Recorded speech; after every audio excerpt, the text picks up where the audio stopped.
Welcome to our channel. Today we how to activate Webflow SEO for clean URLs and metadata, full guide step by step clearly.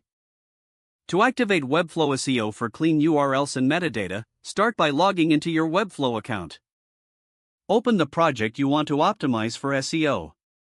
Navigate to the Pages panel on the left sidebar.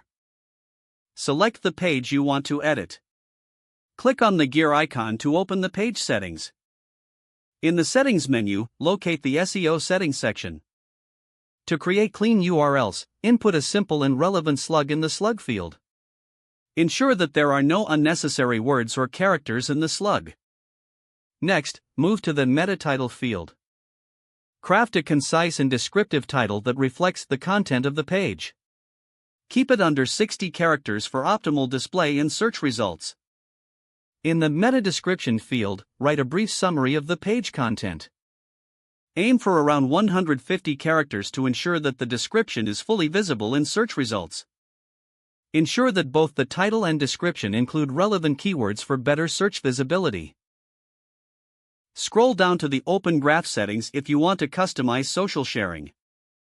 Upload an eye-catching image to represent the page on social media platforms. Fill in the OG title and OG description with similar practices as the page title and description. Review all entries for accuracy and relevance. Click Save to apply the changes to the page. To activate SEO for your site as a whole, navigate to the Project Settings. Select the SEO tab located at the top of the project settings. Enable the option that allows Webflow to manage your robots.txt and sitemap. Customize the robots.txt file if necessary to control search engine indexing. Check the option to generate your sitemap.xml for easier navigation by search engines. Once all settings are configured, click the Publish button. Publish the site to apply all changes. Test your URLs in a private browser window to check for correctness and cleanliness. Perform keyword searches to ensure metadata appears as intended in search results. Don't forget to like this video and subscribe to our channel for more step-by-step tech guides.